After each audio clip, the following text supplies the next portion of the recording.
pala si Brother Noli Samson Jr. Sa kasalukuyan po, ako ay isa sa mga coordinator ng Bible Worker dito po sa PAMAS. Ako po ay masayang magbahagi ng karanasan po natin kung gaano kabuti ang Panginoon habang tayo po ay nasa ilalim ng kanyang pamamahala at gumagawa po sa kanyang banal na gawain. Nakaraang taon at ngayon sa effort po natin, sa evangelistic effort ng atin pong mga kapatid, may mga katutubo, may mga Kristiyano din po na ating pong mga nakasalamuha. Sa kanila pong mga lugar ay sila'y uhaw sa pabalitan ng ating Panginoon. Medyo mahirap ang atin pong ginawang paghahanda sa mga lugar na ito sapagkat ito po ay may kalayuan mismo sa base po ng PAMAS at kailangan po natin mag-travel pa ng halos 40 km from dito po sa opisina natin sa PAMAS at hanggang doon po sa mga area. Nais ko pong ibahagi sa inyo ang lugar ng Sopronio Española dito po sa Olympic. At mayroon pong iglesia ang PAMAS po dito na itinayo sa lugar pong ito at dito po tayo nagdaos ng ating pong evangelistic crusade. At ito ay aming ginawa last year, September 22 sa taong 2022. At doon po ay marami ang mga taong uhaw sa pabalitan ng Panginoon at marami rin pong tumugon sa panawagan po ng ating Panginoon.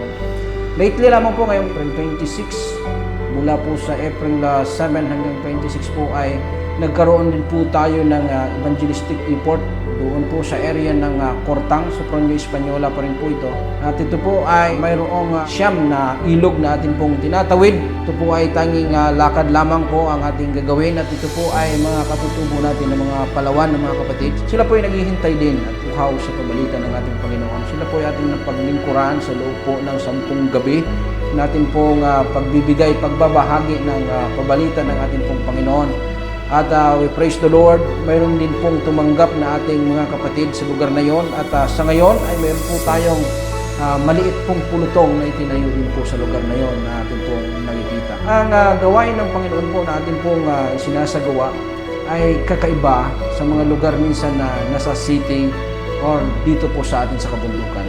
Sapagkat ang area pong ito ay nangangailangan po ito ng determinasyon, maayos na resistensya, at higit sa lahat, alam mo, kaya mong pakisamahan yung pabago-bagong weather dito sa lugar. Dahil kapag hindi mo kayang kontrolin, ay maaari kang magkasakit, hindi pa umabot ng 1 linggo. Pero sa tulong po ng Panginoon, ay nagawa po natin. Nakita natin ang ating mga kapatid na sila po ay umaattend. Yung area po na ating pinagdadausan ay nasa puno lamang po ng kahoy na mangga. Doon sa puno ng mangga ay naglagay po kami ng tulda at ang mga kapatid, ang mga kaibigan natin na mga katutubo ay napakalayo po nila. Mayroong tag 2 kilometro, 1 kilometro. Mayroon din pong malapit doon mismo sa area. Pero nakikitaan po natin sila ng tinatawag na interest na pakinggan ang salita ng Panginoon. Sapagkat sa tuwing dumidilim na at tumutunog na po ang ating pong trompa, ay makikita mong lumalabas sa iba't ibang mga daanan, sa mga damuhan yung ating mga kapatid na aakyat doon sa pinagdadausan natin upang pakinggan po yung salita ng ating pong Panginoon. Pero isang kapatid na siya'y pumunta doon sa isang area, nakinig siya gabi-gabi, ngunit mayroong mga bumabagabag sa kanyang isipan. Ngunit yung atin pong trompa ay talagang malakas at nakakarating doon sa kanyang area. Nung gabi na tayo nanawagan na kung sinong tatanggap sa Panginoon, ang kapatid na ito ay hindi tumayo, hindi rin siya pumunta. Ngunit nung huling araw po ng Sabat, at ito po yung binyagan pumunta po siya. Galing po siya sa kanyang farm nung panahon na yon. Pero siya po ay, nung nag-appeal po ako, nanawagan ako ulit, ang kapatid nito ay tumayo at tumiyak na sabing siya ay tatanggap sa Panginoon.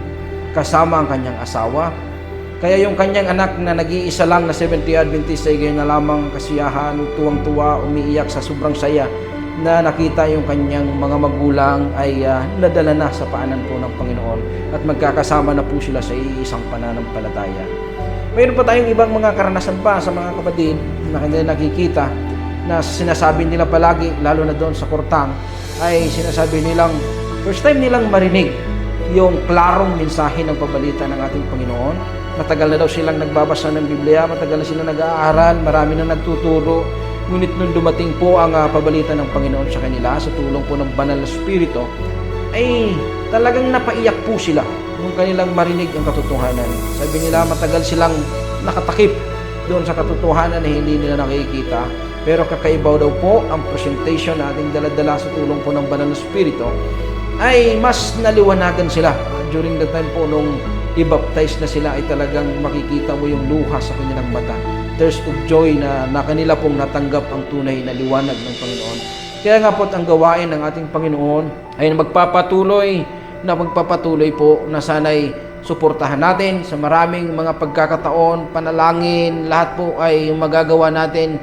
Maging kayo man, nasaan man kayo dako ngayon sa mundo, ano man ang inyong ginagawa, ano man ang inyong pinagkakaabalahan, sana po ay masubmit sa ating Panginoon na tulungan ang gawain ng ating pong Panginoon dito po sa dako ng Palawan upang ang suporta sa pagsulong ng gawain ng Panginoon ay hindi lamang ngayong taon, kundi magpapatuloy pa sa matagal at malaong panahon hanggang sa pagpapakita po ng ating Panginoon.